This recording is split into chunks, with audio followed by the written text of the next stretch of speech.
ஹஜ்ரத் மன்சூர் ரஹ்மத்துல்லாஹி அலைஹி அவர்கள் ஒரு முறை ஹஜ்ரத் இஸ்ராயில் அலைஹி ஸலாத்து வஸ்ஸலாம் அவர்களை கனவில் கண்டார்கள். கனவில் கண்டு கேட்டார்கள், எனக்கு இன்னும் ஆயுள் எத்தனை வருடங்கள் இருக்கின்றன, எத்தனை காலங்கள் இருக்கின்றன, எத்தனை நாட்கள் இருக்கின்றன, எத்தனை மாதங்கள் இருக்கின்றன என்று கேட்க அவர் வெறும் 5 என்று சொல்லிவிட்டு போய்விட்டார். இந்த 5 என்று சொன்ன வார்த்தை நாட்களா, வாரங்களா, மாதங்களா அல்லது வருடங்களா என்பது தெரியவில்லை. பெரும் பெரும் மூத்த உலமாக்களை அழைத்து இந்த கனவிற்கான விடை என்ன என்று கேட்கும் பொழுது சிலர் சொன்னார்கள் 5 நாட்கள், சிலர் சொன்னார்கள் 5 மணி நேரம், சிலர் சொன்னார்கள் 5 மாதங்கள், சிலர் சொன்னார்கள் 5 வருடங்கள்.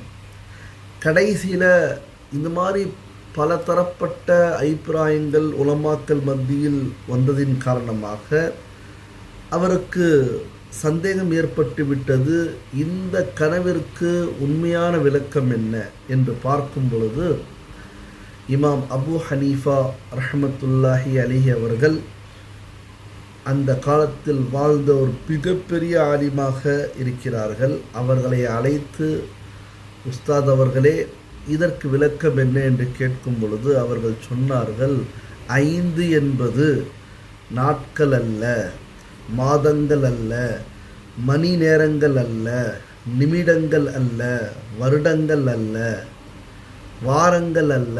அப்போ அல்லாஹு தஆலா சூரத்துல் லுக்மானில் கடைசி வசனத்தில் 34வது வசனத்தில் ஆயத்தில் குறிப்பிடுவான் 5 விஷயங்களை.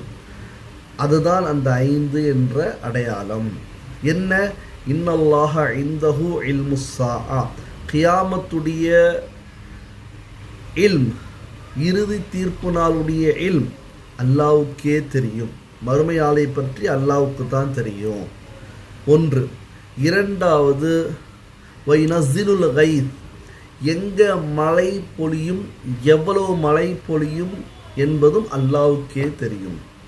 3வது வயஅலமு மா ஃபில் அர்ஹாம், தாயுடைய வயிற்றில் உதித்திருக்கக்கூடிய குழந்தை ஆனா பெண்ணா என்பது அல்லாஹ்வுக்கே தெரியும்.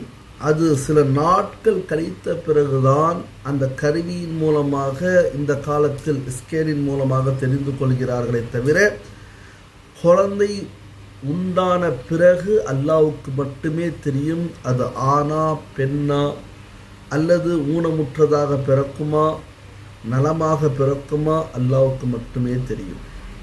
இது 3வது விஷயம்.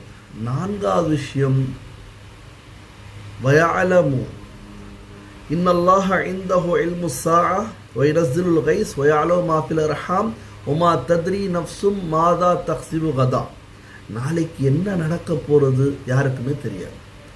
இருப்போமா, இருக்க மாட்டோமா, என்ன செய்ய போகிறோம், என்ன செய்யலை, எதுவுமே தெரியாது. நடந்த பிறகு தெரியும், ஆனால் என்ன நடக்கும் தெரியாது. ஒமா தத்ரி நஃப்ஸும் மாதா தக்ஸிபு கதா. இது 4வது. 5வது ஒமா தத்ரி நஃப்ஸும் மாதா தக்ஸிபு கதா ஒமா தத்ரி நஃப்ஸும் பி ஐய அர்தின் தமூத். எந்த ஒரு ஆத்மாவும் 5வது விஷயம் ஒமா தத்ரி நஃப்ஸும் பி ஐய அர்தின் தமூத், எந்த இடத்துல இறக்கப் போகின்றோம், மஸ்ஜிதிலியா, வீட்டிலியா, கடை வீதியிலியா, வெளியேவா, தூங்கும்போதா, முழித்திருக்கும் பொழுதா, விழித்திருக்கும் பொழுதா, சாப்பிட்டு கொண்டு இருக்கும் பொழுதா, எதுவுமே தெரியாது. இந்த 5 விஷயங்கள், இந்த 5 விஷயங்களை பற்றி தான் ஹஜ்ரத் இஸ்ராயில் அலைஹி ஸலாத்து வஸ்ஸலாம் அவர்கள் இந்த 5ஐ காமித்து விட்டு செல்கிறார்கள். எனக்கு தெரியாது உங்களுக்கு ஆயுள் என்ன. இந்த 5ம் யாருக்குமே தெரியாது, அல்லாஹ்வுக்கு மட்டும்தான். இன்னல்லாஹ இந்தஹு, அல்லாஹ்விடத்தில் தான் இந்த 5 விஷயங்களும் இருக்கின்றன. எனவே அல்லாஹ்வின் நல்லடியார்களே, பெரியோர்களே, பெரிய பெரிய மன்னர்கள், பெரிய பெரிய உலமா பெருந்தகைகள் ஆகிரத்துடைய ஃபிக்ரில் இருந்தார்கள், வாழ்ந்தார்கள். இஸ்ராயில் அலைஹிஸ்ஸலாத்து வஸ்ஸலாத்தை கூட கனவில் பார்க்கும் பொழுது அவங்க ஆகிரத்தை பற்றி தான் கேட்குறாங்க. என்னுடைய மவுத் எப்போ வரும், என்னுடைய ஆயுள் எத்தனை நாட்கள் இருக்கு சொல்லுங்க. ஏன் தெரியுமா? நல்ல அமல்களை செய்வதற்கு. ஆனால் இன்னைக்கு நமக்கு எதுவுமே தெரியாது, எல்லா விதமான சேட்டையும் செய்து கொண்டிருக்கின்றோம். எனவே மௌத்திற்கு நாம் தயாராக இருக்க வேண்டும். எப்பொழுது வேண்டுமென்றாலும் வரலாம். குல்லு நஃப்ஸின் ஸாயிகத்துல் மௌத், ஐனமா தகூனு யுத்ரிக்குமுல் மௌத். நீங்கள் எங்கே இருந்தாலும் மௌத் வரும். குல்லு நஃப்ஸின் ஸாயிகத்துல் மௌத், எல்லா ஒரு ஆத்மாவும் மௌத்துடைய சுவைத்தே தீரும். எனவே நமக்கு நடக்க போகிறது என்னன்னு தெரியல. அதுக்கு முன்னாடி வரைக்கும் நம் மௌத்துக்கு தயாராக இருக்க வேண்டும். எந்த அளவிற்கு ரசூலுல்லாஹி ஸல்லல்லாஹு அலைஹி வஸல்லம் அவர்கள் சொன்னார்கள் என்று சொன்னால், ஒரு சலாமை சொல்லிட்டு இன்னொரு சலாம் சொல்லும் வரை நீங்கள் இருப்பீர்கள் என்று நினைக்காதீர்கள். எனவே அல்லாஹு தஆலா நம் அனைவருக்கும் மௌத்திற்கான தயாரிப்பை செய்து இந்த உலகத்தில் வாழக்கூடிய தௌஃபீக்கை அல்லாஹ் தந்துருவானாக. ஆமீன். வாஹிரு அல்ஹம்துலில்லாஹி ரப்பில் ஆலமீன். அஸ்ஸலாமு அலைக்கும் வரஹ்மத்துல்லாஹி வபரகாத்துஹு.